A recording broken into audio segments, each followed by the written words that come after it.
आज मैं श्रीमद् भागवत गीता के 15वें अध्याय के महात्म पढ़ने जा रही हूँ। आप लोग कृपया ध्यान पूर्वक सुनेंगे और इसका लाभ उठाएंगे। श्री महादेव जी कहते हैं, पार्वती, अब गीता के 15वें अध्याय का महात्म सुनो। गौड़ देश में कृपाण नाम नरसिंह नामक एक राजा थे, जिनकी तलवार की धार से युद्ध में देवता भी परास्त हो जाते थे। उनका बुद्धिमान सेनापति शस्त्र और शास्त्र की कलाओं का भंडार था। उसका नाम था सरभ मेरुदंड। उसकी भुजाओं में प्रचंड बल था। एक समय उस पापी ने राजकुमारों सहित महाराज का वध करके स्वयं ही राज करने का विचार किया।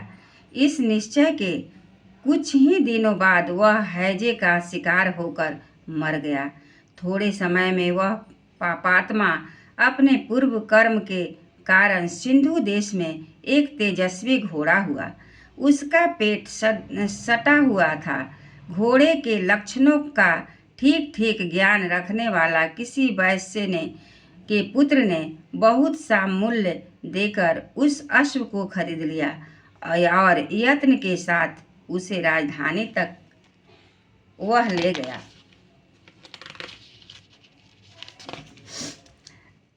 ले आया। वैश्य कुमार वह अश्व राजा को देने को आया था।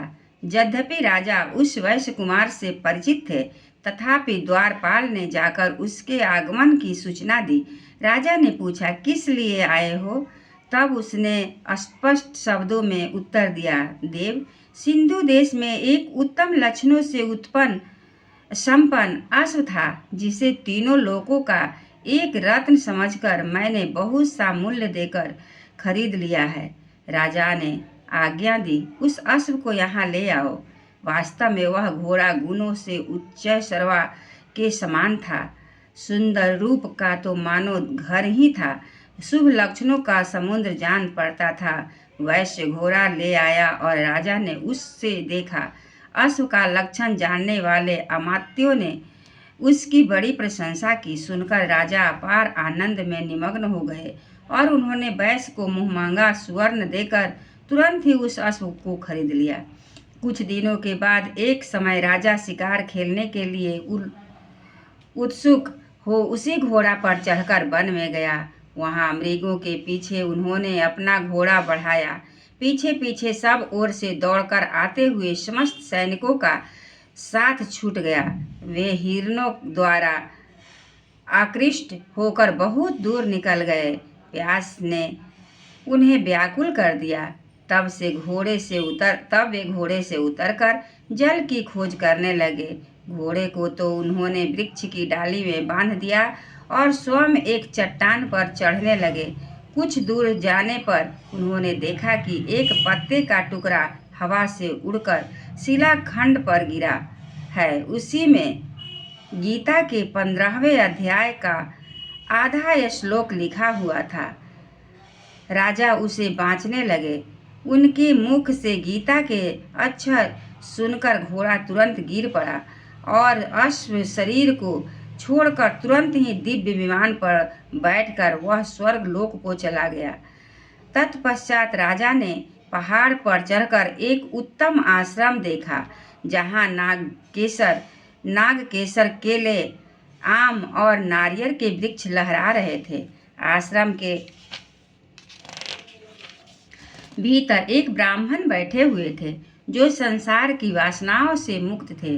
राजा ने उन्हें प्रणाम करके बड़ी भक्ति के साथ पूछा, ब्राह्मण, मेरा अश्व जो अभी अभी स्वर्ग को चला गया है, उसमें क्या कारण है?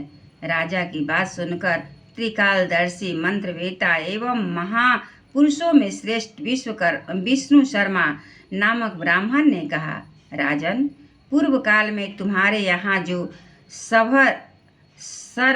सरभ मेरुदंड नामक सेनापति था, वह तुम्हें पुत्रों सहित मारकर स्वयं राज्य हड़प लेने को तैयार था। इसी बीच में हैजे का शिकार होकर वह मृत्यु को प्राप्त हो गया। उसके कारण के बाद वह उसी पाप से घोड़ा हुआ था। यहाँ कहीं गीता के 15वें अध्याय का आधा श्लोक लिखा मिल गया था। उसे ही तुम बाँचने लगे। उसी को तुम्हारे मुख से सुनकर वह अश्व स्वर्ग को प्राप्त हुआ है। तदनंतर राजा के पार्श्ववर्ती सैनिक उन्हें ढूंढते हुए वहां आ पहुंचे। उन सबके साथ ब्राह्मण को प्रणाम करके राजा प्रसन्नता पूर्वक वहां से चले और गीता के 15वें अध्याय के श्लोक काक्षरों से अंकित उसी पत्र को बाँच बाँच कर प्रसन्न होने लगे। उनके नेत्र हर्ष से खिल उठे थे।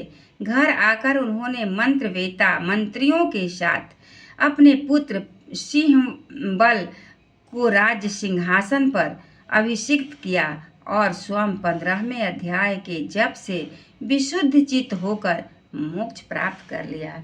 एक बार बोलिए श्री कृष्ण भगवान की जय, विष्णु भगवान की जय, सब देवतन की जय, सतगुरु महाराज जी